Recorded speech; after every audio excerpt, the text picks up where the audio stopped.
Good morning, guys. Okay, so here's what we're going to do. We're going to be learning something called completing the square, and right now it's not going to have a lot of meaning, okay?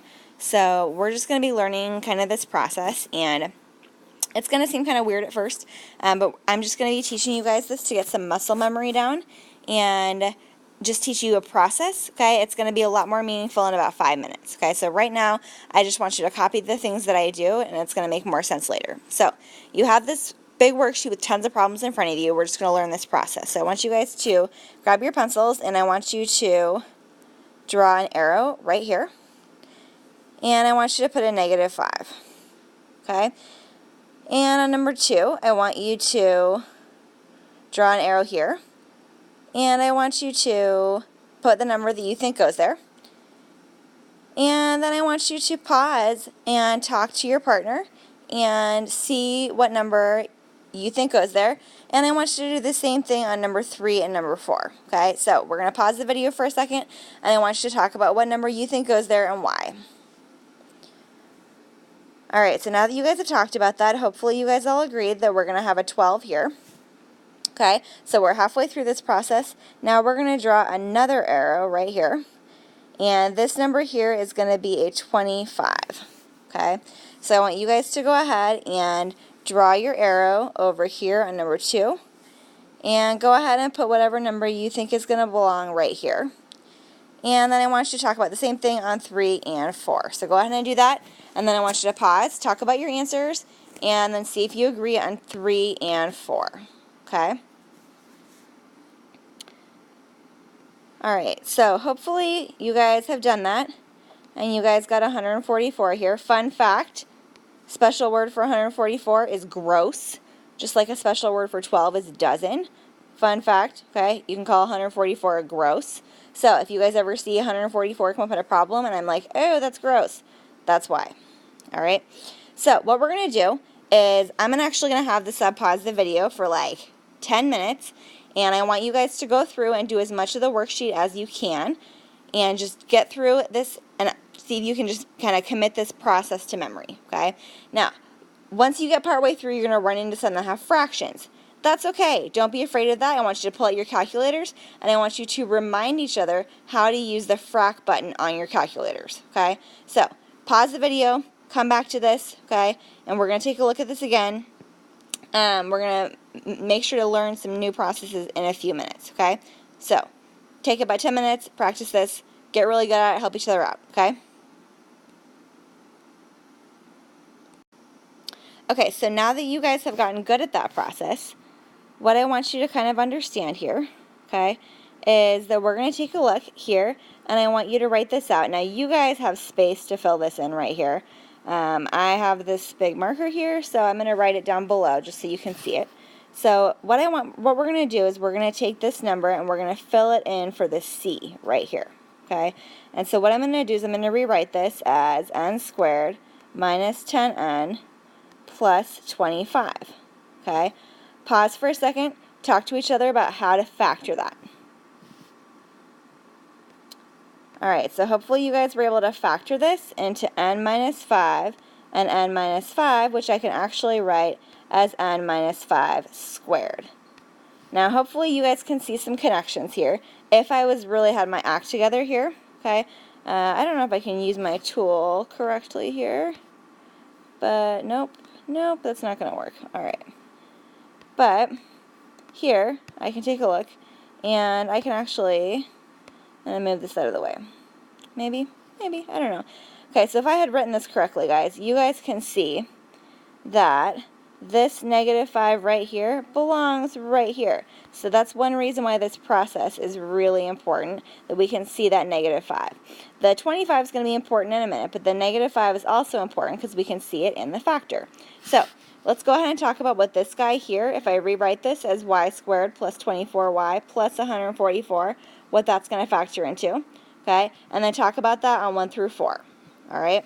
Once you guys have talked about that, we're going to totally scrap this worksheet and move on to the next worksheet that's called completing the square for a vertex form, all right? So talk about that while the sub passes out that next worksheet, and then we're going to talk about what we're actually going to do with this, okay?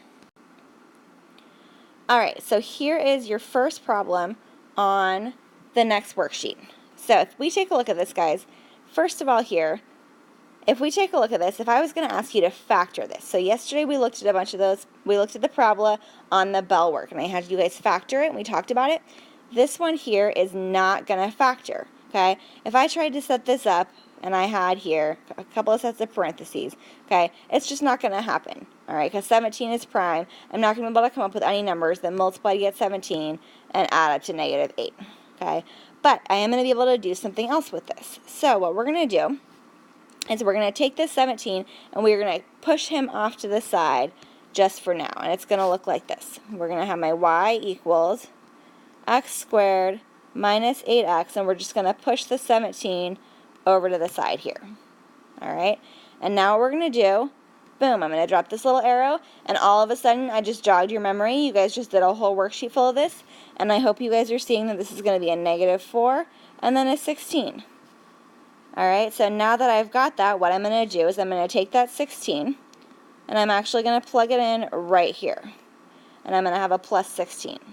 Well, here's the deal, guys. I can't just, like, randomly add 16 to my equation because it's convenient.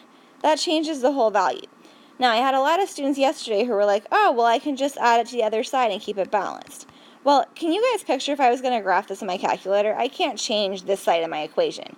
I only have like y1, y2, y3. I can't really do that, all right? So what I'm going to have to do, and this is kind of a janky thing, okay? It's kind of a weird thing to kind of get around this, but since I added 16, the way that I'm going to actually deal with that is over here next to the 17, I'm going to do a minus 16. So what that does is that keeps it balanced. I added 16 and I subtracted 16, so I actually added 0, and it keeps my whole thing totally balanced. So what I can do now is I can take this guy right here, and I can factor it, just like we practiced at the end of that last worksheet. And I'm going to end up here with, I've got my y equals, this is going to become x minus 4 squared. So you guys can see why I want to have this minus 4 shown right here, because boom, it's going to match up with this guy right here. Now don't forget that this is a squared. I got this because this guy here turns into x minus 4 and x minus 4, or x minus 4 squared. Alright, so here, we can't forget about these guys. These guys are still just kind of chilling over here. I have my plus 17 and my minus 16. So, can you guys picture what's this going to turn into? Hopefully you guys all just shouted out, plus 1. So that's going to become a plus 1. And this right here is going to be my vertex form, and that is the first part of your answer. Now, if I was here in class, I'd be standing up in the front. I would throw my arms up, and I would act like a parabola. And I would say, hey, we're going to act this out. And I would say, where should I go? So hopefully you guys can picture me standing up there. Okay, if one of you guys wants to run up and do this, you certainly can. So, and I would say, where am I going to move? And hopefully you guys are all like looking at this and you're like, oh, I'm going to go 4 to the right and up 1. All right. So if you guys can picture that, we're actually going to draw ourselves a little sketch here. All right. This is a throwback to way at the beginning of September. All right. So we're going to come over here. We're going to go right 4, up 1, and we're going to get a parabola that looks like this. I've got my home base here at 4, 1, and that's what it's going to look like. Okay, and you guys can kind of see here also why this didn't factor. It's not going to have any x-intercepts here. This stuff is so cool. I hope you guys are all just astounded by this. All right, so what I want you guys to write down for your answer is I want you to include this piece. And then I also want you don't need to draw the whole picture, but I do want you guys to list where my vertex, my home base is. I want you to list that also. So I want you to have both of these things written. Okay? All right, so let's go ahead. Let's take a look. I want you guys to go ahead and try number 2. I want you to work through it with a partner, okay, with all your neighbors. Hopefully your desks are pushed together, okay? But I want you to work through it with your neighbors. Try number 2. I'm going to give you a few seconds.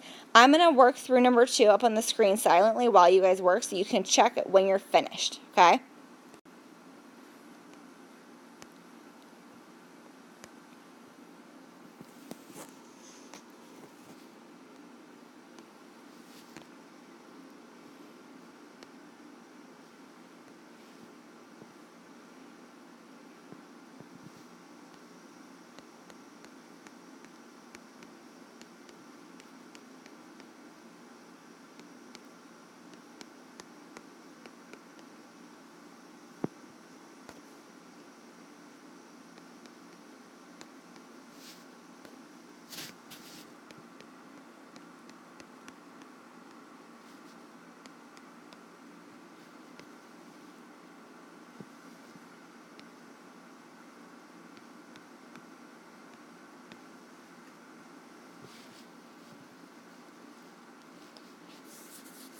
All right, so I went through that pretty fast, okay? You guys can certainly pause and take as much time as you need to work through that, okay?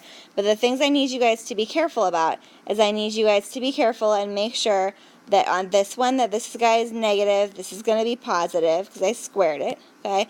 These two are going to be opposite, always. Always, always, always are going to be opposite, all right? So we have one more thing that we're going to take a look at, and then I'm going to give you guys some work time, okay? So we're going to jump down and take a look at one of the other ones. And let me pull up the picture because I don't remember what number it was. It's going to be, okay, we're going to actually look at number 12 first. And then we're going to take a look at number 11. Okay?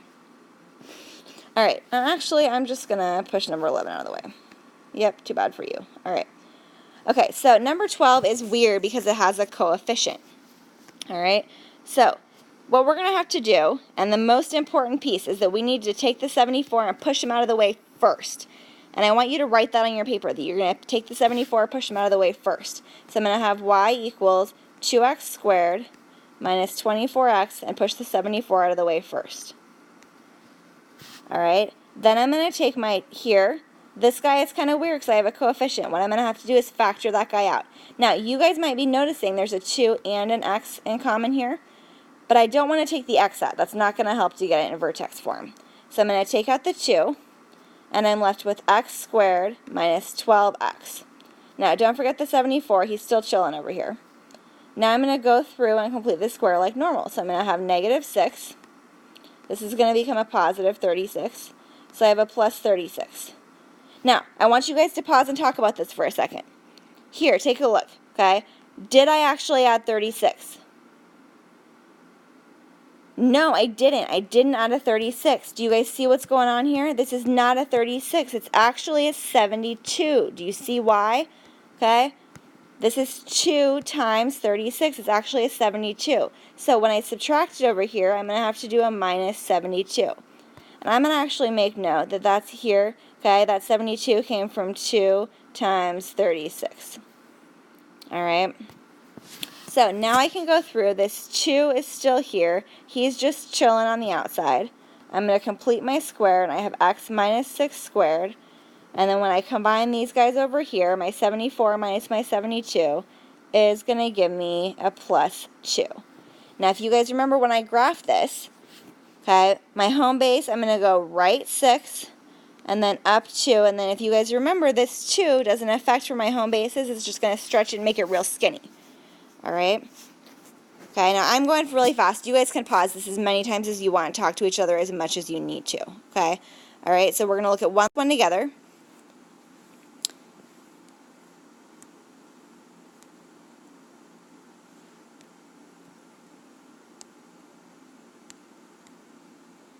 Alright, so here's the last one. We're going to take a look at number 11. Okay? Number 11 is just a little bit kind of funky because we have this negative coefficient. I'm still going to push that 6 off to the front first. A lot of people make a mistake because they forget and they try to pull the negative 4 out of all 3 of those guys. That doesn't work. Okay, so you want to push that 6 off to the side first. Now I can pull that negative 4 out to the front. This would be a good time for you guys to pause and talk about here what's going to be left on the inside. So this is going to be an x squared. This is actually going to be a minus 2x. Right there, right here is where I would expect everyone to go wrong. Okay? This is going to turn into a negative 2 because I pulled out a negative 4 right here. So I'm going to go through here, complete the square like normal. This is going to be a negative 1, a positive 1. So I have a plus 1. Now, here, if we take a look at this, guys, this is not really a plus 1. It's actually a negative 4, so this gets real freaky. And that means that to counterbalance it, instead of doing anything over here, to counterbalance my negative 4, I'm going to have to do a plus 4. All right? And then when I write this out, I'm going to have a negative 4, and then my x minus 1 squared plus 10. So if you guys can picture my graph here, I'm going to move 1 right and then up 10, and then it's going to be upside down and real skinny. So it's at 1, 10, and it's upside down and real skinny. All right? So these are all good things for you guys to talk about. Okay? So I'm going to give you guys plenty of time to practice this. Make sure you guys feel good about things. If you guys need to watch any more parts of this, you can go to my YouTube channel and watch it on your own or help each other out. All right? We're going to see so many more connections for this tomorrow in class. It's really, really cool stuff, okay? Have fun. Do a good job.